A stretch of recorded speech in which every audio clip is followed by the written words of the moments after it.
Hello दोस्तों, नमस्कार। आपका बहुत बहुत स्वागत है maths by Mohit Kumar channel पर। अब की बार रेलवे पार, आपने सही सुना, अब की बार रेलवे पार और टारगेट क्वेश्चन कर रहे हैं बायोलॉजी के। हमारे साथ जुड़िए और अपनी प्रिपरेशन में चार चांद लाए। जो बच्चा इस चैनल पहली बार आए, चैनल को सब्सक्राइब कर लें, बेल आइकन प्रेस कर लें, जिससे डेली वीडियो नोटिफिकेशन मिलता रहे। आइए चलते हैं बिगड़ समय गवाए अपने पहले क्वेश्चन की तरफ। निम्नलिखित में से वह व्यक्ति कौन है जिसने डीएनए का सबसे पहले पात्र विश्लेषण किया था? आर्थ कॉनबर्ग, अरविंद खुराना, एम डब्ल्यू नीरनबर्ग और वाटसन और किक। मैं जान रहा हूं कि ज्यादातर बच्चों के कमेंट वाटसन और किकर होंगे, लेकिन ये बात गलत है। सबसे पहला जो व्यक्ति था जिसने पात्र विश्लेषण किया वो थे हमारे आर्थन कॉनबर्ग। आर्थन कॉनबर्ग ने हमें सबसे पहले बताया कि सबसे पहले डीएनए का सबसे पहले उन्होंने विश्लेषण करके बताया। लेकिन यहीं पर एक क्वेश्चन पुटअप और हो जाता है।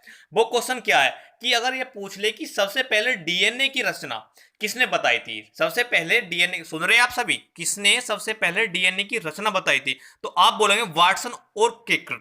और जो डीएनए की जो फुल फॉर्म होती है वो होती है डीऑक्सीराइबोन्यूक्लिक अम्ल। डीऑक्सीराइबोन्यूक्लिक अम्ल। तो डीएनए की आपको फुल फॉर्म पता होनी है। सबसे पहले इसका विश्लेषण किसने किया? क्या आर्थन कॉनबर्ग ने किया। और अगर ये पूछ ले कि इसकी रहस्य यानी इसकी संरचना के बारे में किसने बताया, तो आप बताएंगे कि वाटसन और जो हमारे किर्क हैं उन्होंने बताया था। ये क्वेश्चन वेरी इंपॉर्टेंट है, हर एग्जाम में पूछा जाता। आइए चलते हैं नेक्स्ट क्वेश्चन की तरफ। आइए अगला क्या है, निम्नलिखित में से किसकी सबसे छोटी जीवित कोशिका होती है? इसमें बोला सबसे जीवित कोशिका किसकी होती है? बैक्टीरिया की, कवक द्रव्य की, विषाणु की और खमीर की। जो बच्चे सबसे छोटी जो जीवित कोशिका होती है वो कवक की होती है। किसकी होती है? कवक की होती है। किसकी होती है? कवक की होती है। तो इसमें दिया था निम्नलिखित में से किसकी सबसे छोटी जीवित कोशिका होती है? तो बैक्टीरिया की, कवक की, विषाणु की, खमीर की। तो सबसे जो छोटी जीवित कोशिका होती है वो कवक की होती है। कवक द्रव्य में हमें सबसे छोटी जीवित कोशिका पाई जाती है। आइए चलते हैं अपने नेक्स्ट क्वेश्चन की तरफ। आइए क्या है अगला, जबाई आती है किससे आती है? रक्त में सीओटी अधिक सांद्रता के कारण, फेफड़ों में सीओ2 की अधिक सांद्रता के कारण, फेफड़ों में O2 की अधिक सांद्रता के कारण, उपयुक्त में से कोई नहीं। जो हमारे शरीर में जो है, जो दवाएं किसकी आती हैं? दवाएं हमारे शरीर में इसलिए आते हैं कि हमारे रक्त में CO2 की अधिक मात्रा होने के कारण हमारे जो दवाएं आने लगती हैं। देखते नहीं, आप बैठे रहते हैं और कोई कुछ करता रहते हो तो आपके मुंह से दवाएं आती रहती हैं। इस दवाएं आने का जो कारण है, आपके जो रक्त में CO2 की मात्रा, कार्बन डाइऑक्साइड की मात्रा बहुत अधिक ज्यादा है। तो दवाएं आने का कारण ये होता है। ये वेरी इंपॉर्टेंट है। आपको पता है कि एग्जामिनर में ज्यादा डीपली क्वेश्चन नहीं पूछे जाते। जो आपके यानी होता है जीव विज्ञान से, यानी शरीर से रिलेटेड ही सारे क्वेश्चन पूछे जाते हैं। यानी वो जो रोजमर्रा की जिंदगी से क्वेश्चन पूछे जाते हैं। तो बायोलॉजी हार्ड नहीं होती, मैं उन्हीं क्वेश्चन को डिस्कस कर रहा हूं। वेरी इंपॉर्टेंट क्वेश्चन होंगे, टारगेट एनटीपीसी को किया जा रहा है। आइए चलते हैं अपने नेक्स्ट क्वेश्चन की तरफ। आइए, निम्नलिखित में से वह प्राणी कौन सा है जिसमें स्नायु तंत्र तो होता है परंतु मस्तिष्क नहीं होता? तो ये वेरी टेक्निकल क्वेश्चन है। ऐसा कौन सा हमें जीव प्राणी है जिसमें मस्तिष्क नहीं होता? केकड़ा है, स्टार फिश है, जोक है, सिल्वर फिश है। तो आपका जो है स्टार फिश में जो है आपका मस्तिष्क नहीं होता। स्टार फिश जो है एनिकोंड्रोमेटा फाइलम है, जो जो एंट्रीकोंड्रा फाइलम है उसके अंदर का ये जीवाणु है, जिसे हम कटिलीय, इसकी जो कटिलीय त्वचा जीव है, यह एक समुद्री जीव है। और स्टार फिश में स्नायु तंत्र तो होता परंतु इसमें मस्तिष्क नहीं होता। यह क्वेश्चन इतनी बार एग्जाम में आया कि पूछो मत कि ऐसा कौन सा प्राणी है या ऐसी कौन सी मछली है जिसमें मस्तिष्क नहीं होता। क्वेश्चन आपको एग्जामिनर घुमाएगा तो आपको जो है स्टार फिश लगाना है। क्या लगाना है? Star fish. आइए चलते हैं अपने नेक्स्ट क्वेश्चन तरफ। रक्त स्कंदन में सहायक विटामिन होता, रक्त स्कंदन में पूछ रहा है कि सहायक विटामिन होता है। तो ऐसा जो विटामिन हमारा के है, ये ऐसा क्या है? विटामिन के है। जो विटामिन के है ये हमारे रक्त स्कंदन में सहायक विटामिन होता। अब आता है विटामिन के का रासायनिक नाम क्या? इतनी बार एग्जाम में पूछा गया, बहुत ज्यादा। इसका जो रासायनिक नाम है फ्लोकिविलोन। फ्लोकिविलोन इसका रासायनिक नाम है। और ये रक्त रोधी यानी रक्त स्राव रोधी विटामिन है। ये क्या काम करता है? ये यकृत में प्रोथ्रोम्बिन के निर्माण के लिए आवश्यक है। विटामिन जो के है ना, ये यकृत में प्रोथ्रोम्बिन के निर्माण के लिए आवश्यक है। और मानव शरीर में इस विटामिन की कमी होने से रक्त का थक्का या रक्त स्कंदन नहीं होता। अगर मानव शरीर में विटामिन के की कमी हो जाए तो मानव शरीर में रक्त का थक्का नहीं जमता। आपको पता है जब हमारे चोट लग जाती तो वहां से ब्लड निकलने लगता, लेकिन वो कुछ मिनट बाद रुक जाता। अगर किसी व्यक्ति का वो ब्लड रुकता नहीं है तो उसे गहरी बीमारी है, उसका ये संकेत दे जाता। अगर किसी व्यक्ति का ब्लड 1 या 2 मिनट के अंदर वो रुक जाता है, वहां पर क्लोटिंग हो जाती है, तो मनुष्य या बीमारी नहीं है। लेकिन अगर वो ब्लड नहीं रुक रहा है तो मानव शरीर के अंदर कोई खतरनाक बीमारी पैदा हो रही है। तो अगर विटामिन के की कमी हो जाती है तो रक्त का जो थक्का वो नहीं जमता, और इसका जो कार्य है यकृत में जो प्रोथ्रोम्बिन के निर्माण के लिए आवश्यक है। और जो इसका रासायनिक नाम भाई इतना इंपॉर्टेंट है, बहुत ज्यादा। इसका रासायनिक नाम है फिलोक्विनोन। फिलोक्विनोन। आइए चलते हैं अपने नेक्स्ट क्वेश्चन तरफ। आइए, निम्नलिखित में से कौन सा घटक मूत्र का असामान्य घटक है? तो जो मूत्र का जो असामान्य घटक है वह कीटोन निकाय होता है। मूत्र में जो आपको पता होगा यूरिया तत्व पाया जाता है, और जो यूरिया का जो सामान्य सूत्र होता है ना H2NCONH2 होता है, या NH2CONH2 होता है। क्योंकि आपको पता होगा यूरिया में क्या पाया जाता है? कीटोन निकाय पाया जाता है। तो आपको पता होना चाहिए जो हमारा मूत्र होता है उसमें यूरिया पाया जाता है। आवाजें लगाई जाएंगे यूरिया यूरिक अम्ल, तो ये आपके ऑप्शन यहाँ पर गलत हो जाएंगे। इसने पूछा कि कौन सा घटक पाया जाता है, तो आपको यूरिया का फॉर्मूला क्या होता है? NH2CONH2 होता है। NH2CONH2 होता है, और उसमें जो आपको पता होगा O डबल बॉन्ड C पाया जाता है। O डबल बॉन्ड C पाया जाता है, जो कि एक कीटोन निकायक होता है। तो इसमें जो कीटोन निकायक है वो इसमें ऑप्शन आपका ठीक होगा। तो आपको जो है वहां पर देखो कितना रिलेटेड है लाइफ से क्वेश्चन, तो आप समझ पा रहे होंगे कि बायोलॉजी एक इंटरेस्टिंग सब्जेक्ट है। मेरे साथ बढ़िए, मैं उसको और इंटरेस्टिंग बना दूंगा। आइए चलते हैं अपने नेक्स्ट क्वेश्चन की तरफ। आइए चलते हैं नेक्स्ट क्वेश्चन पर। निम्नलिखित में से कौन सा कोशिका प्रतिरक्षी पैदा करती है? आपको पता हो क्या? इमोसिलोफिलिन, एक केंद्रकाणु, सरंजी, लसिकाणु। जो हमारे जो लिम्फोसाइड होते हैं, ये प्रतिरक्षी पैदा नहीं करते, कोशिका प्रतिरक्षी पैदा नहीं करते। कौन? लिम्फोसाइड। लिम्फोसाइड है क्या? हमारा लसिका है क्या? लसिका एक रंगीन द्रव होता है जिसमें क्या है, हमें लाल रुधिर कणिकाएं और प्लेटेट्स नहीं होती। इसमें लसिका में क्या, एक तो लाल रुधिर कणिकाएं यानी हमारी जो आरबीसी है और प्लेटलेट्स नहीं होती हैं, और लसिका जो होती है उसमें मौजूद जो होता है लिम्फोसाइड्स, रोगाणु जैसे रोगाणु का भक्षण करके उन्हें नष्ट करके हमारे संक्रमण से हमारी सुरक्षा करता है। जैसे डब्ल्यूबीसी, इस तरह के एक आप लग सकते हैं डब्ल्यूबीसी। डब्ल्यूबीसी क्या करता है? हमारे शरीर में जो होते हैं, हमारे शरीर में जो वो रोगों से लड़ने की क्षमता पैदा करता है। अगर हमारे शरीर में डब्ल्यूबीसी की मात्रा यानी कॉमन सेंस में ठीक है, यानी एक लेवल में तक, तो हमारे शरीर में कोई बीमारी पैदा नहीं हो सकती। अगर बाई चांस डब्ल्यूबीसी की संख्या गिरती है तो हमारे शरीर में अनेक जो बीमारियां वो पैदा हो जाएंगी। तो आपको याद रखना, मैंने बताया कि जो लसिकाणु लिम्फोसाइड होता है वो प्रतिरक्षी पैदा करते हैं, और दूसरी बात ये क्या करते हैं, ये पोषक पदार्थों का परिवहन भी करते हैं, पोषक पदार्थों परिवहन करते हैं। तो मैंने क्या बताया आपको, जो लसिका होता है एक रंगीन द्रव होती है, इसमें न तो लाल रुधिर कणिकाएं पाई जाती हैं और न ही प्लेटलेट्स तो होती हैं। इसमें जो मौजूद हो जाए लिम्फोसाइट्स, जो लिम्फोसाइट होता है ये हमारे शरीर में क्या करता है, ये बच्चे हमारे शरीर में जो रोगों से लड़ने की क्षमता पैदा उत्पन्न करता है। तो आपको इस ऑप्शन का क्या है, लिम्फोसाइड इसका ठीक आंसर होगा। आइए चलते हैं अपने नेक्स्ट क्वेश्चन की तरफ। आइए चलते हैं नेक्स्ट क्वेश्चन तरफ। क्या है? रक्त के इस स्कंदन में मदद करने वाला विटामिन को, मैंने अभी थोड़ी देर पहले आपको करा है कि जो रक्त के स्कंदन यानी क्लॉटिंग में मदद करने वाला विटामिन कौन है? विटामिन के। एक बार मैं फिर से बता देता हूं, विटामिन के का जो रासायनिक नाम होता है फिलोकैबिलोन होता है, और ये एक रक्त स्राव रोधी विटामिन है। ये एक रक्त रोधी विटामिन है। ये क्या काम करता है? ये यकृत में प्रोथ्रोम्बिन, जो प्रोथ्रोम्बिन होता है के निर्माण के लिए आवश्यक होता है। और अगर मानव शरीर में इस विटामिन की कमी हो जाती है तो रक्त का थक्का नहीं जमता है, जिससे कारण मनुष्य को अधिक परेशानी का झेलना पड़ता है। मैंने एक बार बताई थी, अगर किसी मनुष्य के चोट लग जाती है, गहरी चोट लग जाती है, अगर उसका ब्लड 2 या 3 मिनट के बाद नहीं रुकता है तो उसे एक गहरी बीमारी होने का संकेत है। अगर किसी व्यक्ति का ब्लड 1 या 2 मिनट के अंदर रुक जाता है तो उसको बीमारी नहीं है, उसका स्वास्थ्य बिल्कुल ठीक है। तो आप इससे अंदाजा लग जा सकते हैं कि किसी व्यक्ति को बीमारी है या नहीं। एक क्लोटिंग होती है, अगर क्लोटिंग बीमारी है तो क्लोटिंग नहीं जमेगी। क्लोटिंग जमने का समय होता है 1 या 2 मिनट। क्वेश्चन वेरी इंपॉर्टेंट है और विटामिन के इसका आंसर होगा। चलते हैं अपने नेक्स्ट क्वेश्चन तरफ। आइए चलते हैं।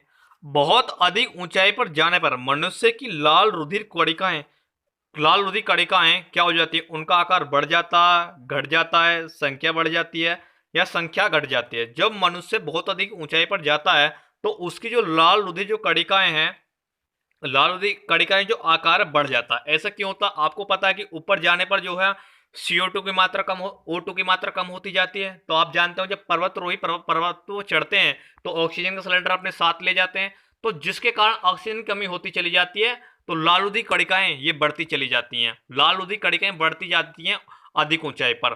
तो अधिक ऊंचाई पर क्या होता है, जब मनुष्य की जो ऊपर जाता है तो उसकी लाल रुधिर कणिकाएं बढ़ जाती हैं। आइए लाल रुधिर कणिका की बात आई है तो इसके बारे में थोड़े फैक्ट और जान लेते हैं। तो इसका आपसे पूछ लेगा कि इसका साइंटिस्ट नाम क्या होता है। तो लाल रुधिर कणिका को इर्थोसाइट्स भी कहा जाता है। और एक कहाँ पाई जाती है? कशेरुकी, जो हमारे कशेरुकी प्राणियों में पाई जाती है, जिसमें रीढ़ की हड्डी जो है पाई जाती है, उनमें ये जो है पाई जाती हैं। और इसमें क्या होता है, लाल रुधिर कणिका में क्या होता है, लाल रुधिर कणिका में जो है एक प्रोटीन होता है हीमोग्लोबिन, एक हीमोग्लोबिन नामक एक प्रोटीन रंजक पाया जाता है। तो आपके फैक्चुअल क्वेश्चन याद होने चाहिए। लाल रुधिर कणिकाएं, तो लाल रुधिर कणिका का आपको पता ऊपर जाने पर आकार बढ़ जाता है, इसको एर्थोसाइट्स कहते हैं। और दूसरी बात ये, इसमें एक हीमोग्लोबिन नामक प्रोटीन एक रंजक पाया जाता है। तो आपको सारे क्वेश्चन उसके आसपास के सही पता होना चाहिए। तो आइए चलते हैं अपने नेक्स्ट क्वेश्चन की तरफ। आइए चलते हैं। टेस्ट ट्यूब बेबी का क्या अर्थ है? प्रश्नली में विकसित शिशु, गर्भाशय में निषेचित और प्रश्नली में विकसित भ्रूण, और गर्भाशय में निषेचित और विकसित भ्रूण, पात्र निषेचन और फिर गर्भाशय में प्रतिरोध। तो टेस्ट ट्यूब बेबी का जो अर्थ होता है वो पात्र निषेचन और फिर गर्भाशय में प्रतिरोपण होता है। इसमें क्या है, आपको पता है कि आजकल इसकी डिमांड बहुत बढ़ती जा रही है। इसकी डिमांड बहुत बढ़ती जा रही है कि एक नई टेक्नोलॉजी आ गई कि आप टेस्ट ट्यूब बेबी का अर्थ होता है यानी टेस्ट, यानी आप उसमें किसी का स्पम्प डालकर उसमें क्या करा जाता है कि पात्र निषेचन किया जाता है, फिर उसको क्या गर्भाशय में प्रतिरोपण किया जाता है। तो एक ये नई टेक्निक का उदय हुआ है, टेस्ट ट्यूब का। तो इसमें का किसी का हम स्पंज लेते हैं, और इसमें पात्र निषेचन कराते हैं, फिर उसको हम गर्भाशय में प्रतिरोपण करते हैं। तो इसकी ये पूरी प्रक्रिया होती है। तो आइए अपने चलते हैं नेक्स्ट क्वेश्चन की तरफ। आइए क्या है अगला, जिस पदार्थ का निवेश किसी जीवित जीव में कर देने पर प्रतिरक्षक के उत्पादन को प्रेरित करता है उसे क्या कहते हैं? कैंसरेजन, पुंसजन, प्रतिजन या आइस्टोजन। तो उसको बच्चे कहते हैं प्रतिजन। प्रतिजन होता क्या है, जब कोई बाहरी जीव किसी व्यक्ति के शरीर में बाहर से प्रवेश करता है तो वह कुछ प्रोटीन यौगिक का उत्पादन करता है। जब मनुष्य के शरीर में कोई भी बाहरी जीव उसके शरीर में एंटर होगा तो वह कुछ प्रोटीन का यौगिक का उत्पादन करेगा। और यह इस यौगिक जब उत्पादन करता है तो प्रोटीन उस यौगिक या उस जाति का विशिष्ट होता है जो व्यक्ति के शरीर में प्रवेश करता है। यानी वह उस जाति का विशिष्ट होता है जो उसके शरीर में प्रवेश करता है। और जो शरीर में इन प्रोटीन को क्या कहते हैं? एंटीजेंस कहते हैं। और एंटीजन हमारे दो प्रकार के होते हैं, एक तो प्रतिजन होगा, एक प्रतिजनन हो गया। एक प्रतिजनन हो गया। तो आपको पता है क्या पूछा है इसने, जिस पदार्थ का निवेश किसी जीवित जीव पर कर देने पर वह प्रतिरक्षी के उत्पादों को प्रेरित करता, उसको क्या कहते हैं? हम प्रतिजन कहते हैं। उसको हम क्या कहते हैं? एंटीजन कहते हैं। तो आपको पता होगा प्रतिजन क्या है, इसके बारे में मैंने बता दिया। आइए चलते हैं अपने नेक्स्ट क्वेश्चन की तरफ। आइए क्या है, डार्विन फिंच प्रयोग किस समूह के लिए किया जाता? मछलियों के लिए, छपकलियों के लिए, पक्षियों के लिए, उभयचर के लिए। तो डार्विन जो फिंचिस का जो प्रयोग है ना बच्चे, इसका पीछे क्या वो पक्षियों के लिए किया जाता। क्यों किया जाता? जो हमारे डार्विन वैज्ञानिक थे इन्होंने क्या करा, गैल्पो द्वीप समूह के जीव जंतु का अध्ययन किया। तो उन्होंने एक प्रकार की चिड़िया की मिलती जुलती किस्म देखी। तो उसने क्या है, एक प्रकार की चिड़िया की मिलती जुलती किस्म देखी। और डार्विन की इस फिंचिज एक भौगोलिक वितरण का परिमाण है। तो आपने क्या लगाएंगे, डार्विन ने वैसे विकास सिद्धांत दिया है कि जिराफ की नाड़ कैसे बढ़ती चली गई। तो ये मोस्ट इंपोर्टेंट साइंटिस्ट हैं, आपको इनके बारे में ध्यान रखना। क्वेश्चन इनके बारे में जरूर पूछा जाता है, अगर पेपर आया है तो इनके बारे में क्वेश्चन पूछेगा ही पूछेगा, नहीं तो क्वेश्चन यानी पेपर अधूरा है। तो ये एक वेरी इंपॉर्टेंट साइंटिस्ट है, इन्होंने एक विकास सिद्धांत दिया। और एक ये क्वेश्चन आपको देखने को मिला डार्विन ने, जो है फिंचिस, डार्विन की फिंचिस भौगोलिक स्थिति किस पर आधारित है? वो पक्षियों पर आधारित है, क्योंकि उन्होंने जो एक गैल्पो द्वीप था उस पर जो है कुछ चिड़िया की मिलती जुलती किस्म देखी, तो उन्होंने इसके बारे में बताया। आइए अपने चलते हैं नेक्स्ट क्वेश्चन की तरफ। आइए, जन्म के बाद किस ऊतक में कोई कोशिका विभाजन नहीं होता? कंकाल में, तंत्रिका में, संयोजी में, और जनन में। जो मानव शरीर के बाद जो किसमें विभाजन नहीं होता, तंत्रिका में बच्चे विभाजन नहीं होता। क्या होता है, जन्म जंतु के शरीर के मस्तिष्क में मेरुरज्जु तथा तंत्रिका तंत्र के बने होते हैं। तंत्रिका तंत्र के बने होते हैं। जो हमारा नर्वस सिस्टम होता है, ब्रेन यानी स्पाइनल कॉर्ड, और जो हमारा नर्वस सिस्टम होता है उसके ऊतक के बने होते हैं। और जन्म के बाद मानव के तंत्रिका ऊतक में कोई कोशिका विभाजन नहीं होता। आपने पता, जब बच्चा यानी शुरुआत में जब बेबी गर्भाशय से निकलता है तो वहां पर छोटा होता है, वो दिन पर दिन बढ़ता जाता है, तो उसके कंकाल में भी आपको कंकाल भी बढ़ता जाता है, यानी उसकी हड्डियां बढ़ती जाती हैं, और एक प्रकार से उसका जनन भी बढ़ता जाता। और संयोजी ऊतक क्या, पहले जो छोटे छोटे ऊतक थे लेकिन अब वो बड़ा बड़ा रूप धारण कर लेते हैं। लेकिन अगर आपसे पूछ गए जो उसकी तंत्रिका ऊतक होते हैं उनमें कोई कोशिका विभाजन नहीं होता। आपने देखा होगा कि जो हमारा जो बेबी होता उत्पन्न होता है उसमें 300 को हड्डी के आसपास होती हैं, लेकिन जब वो बढ़ता चला जाता है तो वे हड्डी जो है आपस में जुड़ती चली जाती हैं और एक बड़ी हड्डी का विकास होता है। तो कंकाल तो बढ़ रहा है मनुष्य का, कि पहले एक यानी कुछ मीटर का था, अब कुछ यानी 6 फुटा 5 फुटा ऐसे बढ़ के चला जाता है। तो इसमें क्या है, आपका जो हमारा तंत्रिका ऊतक है उसमें कोई विभाजन नहीं होता है। ये क्वेश्चन वेरी इंपॉर्टेंट है, काफी बार एग्जाम में आया। आइए अपने चलते हैं नेक्स्ट क्वेश्चन की तरफ। आइए चलते हैं, प्रकाश संश्लेषण के दौरान पैदा होने वाली ऑक्सीजन का, जो प्रकाश संश्लेषण के दौरान पैदा होने वाली का स्रोत क्या है? तो आपका जल है। रिएक्शन क्या होती है इसकी? रिएक्शन होती है CO2 प्लस H2O प्रकाश की उपस्थिति में C6H12O6 plus H2O plus O2 balance करेंगे तो बैलेंस होकर रिएक्शन क्या बनेगी, 6CO2 प्लस 12H2O प्रकाश की स्थिति में C6H12O6 plus 6H2O plus CO2। तो प्रकाश संश्लेषण के दौरान पैदा होने वाली ऑक्सीजन स्रोत क्या है? तो आप बोलोगे जल। ऐसा क्या होता है, जो प्रकाश संश्लेषण वह क्रिया है जिसके पौधे के हरे भाग से सूर्य से प्रकाश की ऊर्जा को ग्रहण कर वायु से ली गई कार्बन डाइऑक्साइड तथा मृदा से शोषित जल तथा कार्बोहाइड्रेट का निर्माण करता है और ऑक्सीजन को अप्रधान संरचना के रूप में बाहर निकालता है। यानी O2 को, ऑक्सीजन को अप्रधान संरचना के बारे में बाहर निकालता है। ये क्वेश्चन में इंपॉर्टेंट है, आपको रिएक्शन याद होनी चाहिए। एक बार मैं बोल रहा हूं, आप इसे कॉपी पर नोट कर लो। 6CO2 प्लस 12H2O प्रकाश की उपस्थिति में C6H12O6 plus 6H2O plus 6O2। तो आपको ये रिएक्शन पता होनी चाहिए। तो इसे पूछा था कि प्रकाश संश्लेषण के दौरान पैदा होने वाली ऑक्सीजन का स्रोत है क्या? तो आप बताएंगे कि उसका जो स्रोत है जल है। जल है क्योंकि O2 में आपको पता 2 होते हैं और जल में H2 प्लस हो, यानी 2 हाइड्रोजन और एक ऑक्सीजन मिलकर जल का निर्माण करते हैं। क्या ये जल का निर्माण करते हैं? 2 हाइड्रोजन और एक ऑक्सीजन मिलकर जल का निर्माण करते हैं, लेकिन 2 ऑक्सीजन मिलकर यानी 2 जो होते हैं हमारे 2 O मिलकर हमारा ऑक्सीजन का निर्माण करते हैं। तो आपको दोनों पता होना चाहिए कि ऑक्सीजन का स्रोत क्या है, ऑक्सीजन यानी जल। तो ये क्वेश्चन भी वेरी इंपॉर्टेंट था। आइए चलते हैं अपने नेक्स्ट क्वेश्चन तक। आइए, निम्नलिखित में से किस तत्व का संबंध दांतों की विकृति के साथ है? Chlorine, fluorine, bromine, iodine. जो फ्लोरीन तत्व के कारण जो दांतों की जो ना विकृति होती है, जो फ्लोरीन तत्व हमारा जो FO होता है उसकी विकृति के कारण ये हमारे दांतों की विकृति होती है। आपको पता है कि फ्लोरीन आवर्त सारणी में हीरो है, सबसे ज्यादा अगर नेगेटिव है तो फ्लोरीन होता है। फ्लोरीन सबका हीरो है, यानी कि एक हैलोजन तत्व है। क्या एक हैलोजन तत्व आपको याद रखना है, और सबसे ज्यादा ऋणात्मक तत्व होता है, ऋणात्मक होता है। और दूसरी बात, एक क्वेश्चन आपको यहां पर देखने को मिला कि सबसे ज्यादा दांतों की विकृति में फ्लोरीन तत्व का महत्वपूर्ण योगदान है। तो आइए चलते हैं अपने नेक्स्ट क्वेश्चन तरफ। क्या है, इंसुलिन में निम्नलिखित में से कौन सी धातु होती है? तांबा, लोहा, जस्ता, मैग्नीशियम। तो ये क्वेश्चन आपको पता है कि जैसे ही पीछे आया था, लेकिन यहां पर इसकी लैंग्वेज चेंज है। क्या है, यहां पर इसकी लैंग्वेज चेंज है। तो इंसुलिन में कौन सी धातु होती है? तो आपको जस्ता, जिंक याद रखें। जिंक का सिंबल क्या होता है? Zn, और इसका अनुक्रमांक कितना होता है? 30 होता है। और ये इंसुलिन है क्या असल में?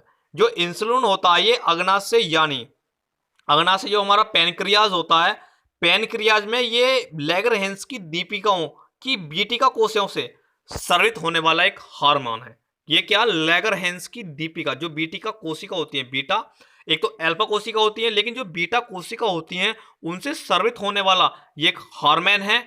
ये एक हार्मोन है, एक ये जंतु आरमेन है, तो इसमें क्या उपस्थित हो, एक इसमें क्या बच्चे जस्ता उपस्थित होता। ये क्वेश्चन पहले भी आया था, तो मुझे देख लेना, इस शायद मैं पिछली वीडियो में कराया, बहुत अच्छे से एक्सप्लेन किया वहां पर भी कि इंसुलिन कैसे बनता और कहां से बनता। आइए चलते हैं अपने नेक्स्ट क्वेश्चन की तरफ। हमारा नेक्स्ट क्वेश्चन है क्या, आइए नेक्स्ट क्रीम। गोल क्रीम एक मानव परजीवी है जो है बच्चे, गोल क्रीम या इसको बोलते हैं सूत्र क्रीम। ये क्या है, एक पौषधीय मानव परजीवी होता है, पौषधीय मानव परजीवी होता है। ये कहाँ पर, ये क्षुद्रांत में पाया जाता है। इसका क्या है, अगर इसकी संख्या अधिक हो जाती है ना, तो हमारे जो आंत होती है ना, आंत, उनका जो मार्ग अवरुद्ध हो जाता है। और जब मार्ग उधर जो अवरुद्ध हो जाता है, तो उससे हमारे शरीर में अनेक कठिनाइयां हो जाती हैं, जैसे कि हमारे शरीर में पेट का दर्द, पेट में दर्द होना, भूख मर जाती है, अनिद्रता यानी अनिद्रा, नींद नहीं आती है, दस्त लग जाते हैं, कम्मन हो जाते हैं, सन्निपात हो जाती है, घबराहट होने लगती है, ऐंठन होने लगती है, जो आदि जो हमारे रोग है ना, ये उत्पन्न होने लगते हैं। तो इसकी जो हमें औषधि कौन कौन सी है, औषधि भी बताता हूँ क्या है। पहली तो बच्चे इसको हेड्राजन, जेंटल, एंटीपार, एल्कोपार, चीनोस्पोडियम और तेल और डिकेरिस जो औषधियाँ होती हैं, इसके निदान के लिए बहुत ही आवश्यक है। तो मैंने बताया ये गोल क्रीम या इसको सूत्र क्रीम बोलते हैं, ये पौषधीय मानव है। तो इसका जो है कहाँ पर पाई जाती है पूछा था, ये शुद्राद्र में पाई जाती है। इसका क्या है, अगर इसकी मात्रा अधिक बढ़ जाती है ना, तो हमारी जो हमारे क्या होते हैं, जो हमारी आंत होती हैं में काइम यानी कि काई जम जाती है, जिससे उसका मार्ग हो जाता है और दस्त लगना, भूख मर जाना आदि रोग हो जाते हैं। तो ये आपको क्वेश्चन याद रखना, इसकी औषधि बहुत याद रखनी है, क्योंकि अभी यूपीएससी का पेपर हुआ, उसमें ये क्वेश्चन पूछा गया था। वेरी इंपॉर्टेंट क्वेश्चन है, सारे सिलेक्टेड क्वेश्चन करा रहा हूं। आइए अपने चलते हैं नेक्स्ट क्वेश्चन की तरफ। निम्नलिखित में से विटामिन B12 प्रचुर मात्रा में किस में पाया जाता है। विटामिन जो 12 है वो सबसे अधिक किस में पाया जाता है, वेरी इंपॉर्टेंट क्वेश्चन है ये भी। जो विटामिन जो B12 बच्चे हमारा दूध में पाया जाता है, किस में पाया जाता है, दूध में पाया जाता है। अब विटामिन B12 आया, तो इसका जो है रासायनिक नाम पूछ लेगा वो। इसका रासायनिक नाम होता है साइनोकोबालामिन। साइनोकोबालामिन होता है, और ये जल में घुलनशील विटामिन है। ये फैक्ट भी इसका वेरी इंपॉर्टेंट है, जल में जो घुलनशील विटामिन है, और इस विटामिन जो है ना कोबाल्ट धातु उपस्थित होता है। और ये दूध के अलावा और कहां पर पाया जाता है, जैसे कि हमारा मांस है, कलेजी है आदि में पाया जाता है। और इसकी कमी से जो है ना क्या हो जाता है, अरक्तता रोग हो जाता। तो बच्चे आपको पता विटामिन से जो है क्या क्या क्वेश्चन पूछेगा। उसका पहले तो रासायनिक नाम पूछ लेगा, उसका यानी जो किन किन तत्वों में पाया जाता है वो पूछ लेगा, और दूसरा उसका पूछ लेगा कि वो उसकी कमी से कौन सा रोग हो जाएगा, अधिकता से कौन सा रोग हो जाएगा। तो विटामिन से आपके ऐसे क्वेश्चन पूछे जाते हैं, बेफालतू में भसड़ याद करने की आवश्यकता नहीं है आपको। और ये पूछ लेगा जल में घुलनशील है या किस में घुलनशील है। तो इससे 4 क्वेश्चन बनते हैं विटामिन से, आपको चारों ही क्वेश्चन पता होना चाहिए। आइए चलते हैं अपने नेक्स्ट क्वेश्चन की तरफ। आइए, ईसीजी का प्रयोग किसके कार्य का पता लगाने के लिए किया जाता है। आपका हृदय, फुफ्फुस, वक्र, मस्तिष्क। फुफ्फुस से बच्चे मतलब होता है यानी फेफड़े। तो आपको जो ना टर्म वो उलझाने के लिए देगा, तो आप फुफ्फुस ये मत दें क्या यार फुफ्फुस, तो फुफ्फुस से मतलब यहाँ पे फेफड़े। तो ये पूछ रहा है कि जो हमारा ईसीजी का प्रयोग है किसके कार्य का पता लगाने के लिए कहा जाता। तो बच्चे जो हमारे शरीर में जो मस्तिष्क है ना, मस्तिष्क के अंदर हमारा क्या चल रहा है, क्या कौन सी कमी हो गई है, तो उसका जो प्रयोग है ईसीजी के द्वारा किया जाता है। ये क्या, ये वैद्युतीय गतिविधियां की एक अभिलेखन प्रक्रिया है। क्या एक अभिलेखन प्रक्रिया, ये इंपॉर्टेंट है आपको। ईसीजी का है जो ये हमारे जो मस्तिष्क है, जो मस्तिष्क में न्यूरॉन्स होते हैं, न्यूरॉन्स की बौछार से शरीर की त्वचा में उत्पन्न वैद्युतीय गतिविधियों का अभिलेखन एक अभिक्रिया है। तो ये क्वेश्चन आपको याद रखना है, ईसीजी का प्रयोग मस्तिष्क में किया जाता है, आपको ऐसे ये याद रखना है। आइए चलते हैं अपने नेक्स्ट क्वेश्चन तरफ। लॉक्ड जहां विकृति किस बीमारी का दूसरा नाम है। टीटीनेस, पेशी विकृति, टाइफाइड, फेलोरियोसिस। तो लॉक्ड जहां जो विकृति है यानी इसका जो दूसरा बीमारी, इसे टीटीनेस बोलते हैं। टीटीनेस की जो हमारी जो अंतिम व्यवस्था होती है ना टीटीनेस की, उसको बोलते हैं लॉकजा। ये क्या होता है, ये किसके कारण होता है, जो हमारा बेसिलिस टीटिनी जो होता है, बेसिलिस टीटिनी एक जीवाणु होता है, उसके कारण होता है। इसमें क्या है, जो अधिकांश जंग लगे लोहे पर घोड़े की लीद या मल में पाया जाता है। इस रोग को धुनष्टकार भी कहा जाता है। एक और नाम याद रखना, इसको धुनष्टकार भी कहा जाता है। जो क्या है, अधिकांश जंग लगे लोहे पर और घोड़े की लीद या मल में पाया जाता है टीटीनेस। तो आपको यह भी याद रखना कहाँ पाया जाता है, लौह ऊर्जा का टीटीनेस की अंतिम व्यवस्था है, और इसको क्या बोलते हैं, धनुष्ट कारक भी कहा जाता है। तो आज के लिए इतना ही रखते हैं बच्चे। अगर आपको ये क्वेश्चन समझ में आए हैं, आपको आज के लिए हम इतना ही रखते हैं। अगर आपको क्वेश्चन समझ में आते हैं तो इस चैनल को लाइक, शेयर एंड कमेंट करें, सब्सक्राइब करें। Thank you so much watching this video, और ज़्यादा से ज़्यादा इस वीडियो को शेयर करें, और आपका दिन शुभ हो। Thank you.